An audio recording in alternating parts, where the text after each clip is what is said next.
वो स्टॉक जो सुर्खियों में ज़बरदस्त गिरावट दिखाता हुआ आपको नजर आएगा। आज टॉप लूजर में है और करीबन आप देख सकते हैं 7% का नुकसान है। क्यों? नतीजे खराब तो आए हैं, लेकिन ऐसा क्या है कि 7% घटा है, बताने के लिए तैयार है कुशल जी, फरमाइए। सर जो लेटर है वहाँ पे बैंक निफ्टी तो हमने देखा कि एक अलग हाई बना रहा है और यहाँ पर बीकेटी दूसरी तरफ गिरावट दिखा रहा है। अब इसमें रीज़न क्या है ये मैं आपको बता देता हूँ। सबसे पहले तो आप स्टॉक का मूवमेंट देखिए, तो 1 अप्रैल से जब से नतीजों की शुरुआत हुई है Q4 की, तो लगभग 26.5% के गेंस इसने ऑलरेडी दिखा दिए थे। इनफैक्ट 1 मई से 18.5% के गेंस है और पिछले एक हफ्ते में जो मेजॉरिटी ऑफ द गेंस, जैसे कि आप सुबह भी बात कर रहे थे, 15% के गेंस इस स्टॉक में ऑलरेडी हो चुके हैं। वो इसलिए क्योंकि फॉलो ऑन बाइंग हो रही थी।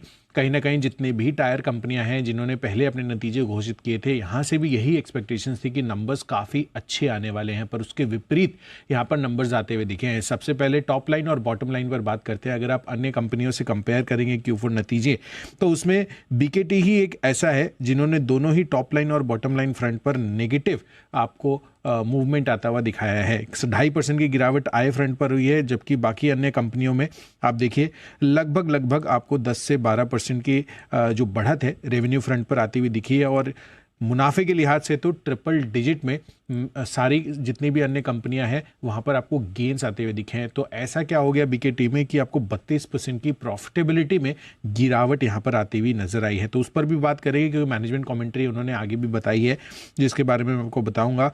पर ऑपरेशनल लिहाज से भी कंपनी का काफ़ी हैवी अंडर परफॉर्मेंस रहा है अन्य टायर कंपनियों के मुकाबले। बालकृष्ण इंडस्ट्रीज 6% की एबिटा लेवल पर गिरावट रही है, जबकि बाकी कंपनियों को देखें तो 60% से लेकर 96% तक की ऑपरेशनल लेवल पर कंपनी की ग्रोथ रही है। जितनी भी अन्य टायर कंपनियों को देखें तो वहाँ पर 60% से 96% की एबिटा लेवल पर ग्रोथ है।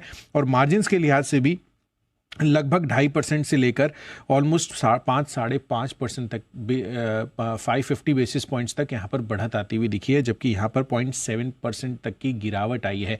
तो क्लियर कट हर एक पैरामीटर पर अन्य जो टायर कंपनियां हैं उनके मुकाबले इन्होंने काफ़ी अंडर परफॉर्मेंस दिखाई है। और मैनेजमेंट कमेंट्री में भी जो चैनल इन्वेंट्री की दिक्कतें हैं वो इन्होंने सामने लेकर आए हैं, और जिसके अंतर्गत कहीं ना कहीं ये इशू होते हुए दिखे इनकी सेल्स कन्वर्जन्स में। जून जुलाई तक ये एक्सपेक्ट कर रहे हैं कि चैनल इन्वेंट्री ठीक हो जाएगी, यानी कि आप एक्सपेक्ट ये कर सकते हैं कि यहाँ पर जो Q1 है अप्रैल मई जून, वहां पर भी खराब प्रदर्शन रहने की उम्मीद आप लगाकर चल सकते हैं। और FY24 में भी ये मान रहे हैं कि जो लेटर हाफ है वहां पर यूरोप के बाजार ठीक हो सकते हैं। तो जो ग्लोबल मैक्रो हेडविंड्स हैं वो एक कंपनी को परेशान कर रहे हैं और चैनल इन्वेंट्री में भी दिक्कतें हैं, जिस कारण से इतने खराब प्रदर्शन आपको बीकेटी के आते हुए नजर आए।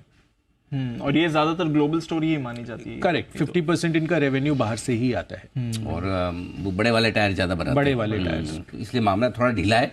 बाहर की परफॉर्मेंस से खराब, और जो कंपनियां हिंदुस्तान में टायर बेची है उनके रिजल्ट आपने देख लिया। अपोलो C8 MRF दमदार प्रदर्शन, और जो बाहर बेचे उसका नमूना आपके सामने।